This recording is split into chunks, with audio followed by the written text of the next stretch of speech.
Hi, ಇದು ನನ್ನ second video.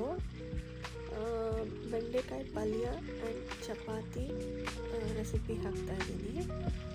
ಇವಾಗ ಬೆಂಡೆಕಾಯಿನ ಸಾಲ್ಟ್ ಹಾಕಿ ಕ್ಲೀನಾಗಿ 2 to 3 ಟೈಮ್ಸ್ ವಾಶ್ ಆಗ್ತಿದೆ.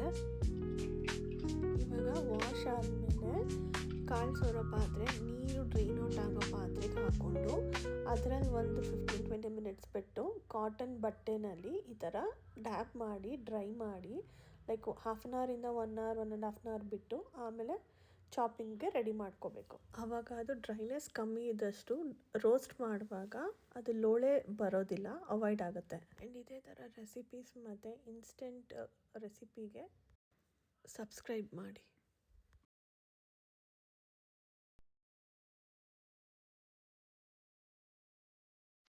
ಇವಾಗ ಕಟ್ಟಿಂಗ್ ಆಗಿದೆ.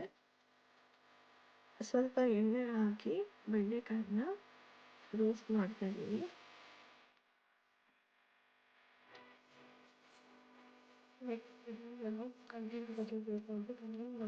ಸಬ್ಸ್ಕ್ರೈಬ್ ಮಾಡಿ.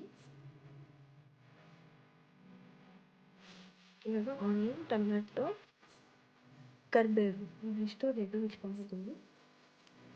ಅದೇ ಬಾಣಲಿಗೆ ಆಯಿಲ್ ಹಾಕಿ ಸಾಸಿವೆ,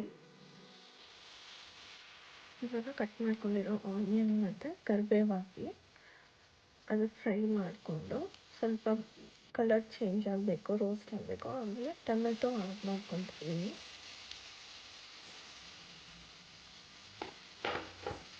ಅದ್ರ ಜೊತೆ ಸ್ವಲ್ಪ ಸಾಲ್ಟು, ಆಮೇಲೆ ಚಿಲ್ಲಿ ಪೌಡರ್ ಹಾಕಿ ಸ್ವಲ್ಪ ಫ್ರೈ ಮಾಡಿಕೊಂಡು ಟೊಮೆಟೊ ಸ್ವಲ್ಪ ಸ್ಮ್ಯಾಶ್ ಆಗಬೇಕು, ಅಲ್ಲಿವರೆಗೂ ಫ್ರೈ ಮಾಡ್ಕೊಬೇಕು. ಈ ಪಲ್ಯ ಚಪಾತಿಗೆ ತುಂಬ ಚೆನ್ನಾಗಿರುತ್ತೆ. ಸೊ ಚಪಾತಿ ಕಾಂಬಿನೇಷನಲ್ಲಿ ಪಲ್ಯ ಮಾಡ್ತಾ ಇರೋದು. ಇವಾಗ ಬೆಂಡೆಕಾಯಿ ಆ್ಯಡ್ ಮಾಡ್ಕೊತಾ ಇದ್ದೀನಿ. ರೋಸ್ಟ್ ಮಾಡ್ಕೊಂಡು ಇಟ್ಕೊಂಡಿರೋ ಬೆಂಡೆಕಾಯಿ ಇವಾಗ ಆಗಿದೆ. ಇವಾಗ ಪ್ಲೇಟಿಗೆ ಸರ್ವ್ ಮಾಡ್ತೀವಿ ಚಪಾತಿ ಜೊತೆ. ರೊಟ್ಟಿ, ದೋಸೆ, ಜೋಳದ ರೊಟ್ಟಿ ಅದ್ರ ಜೊತೆ ಎಲ್ಲ ತುಂಬ ಚೆನ್ನಾಗಿರುತ್ತೆ.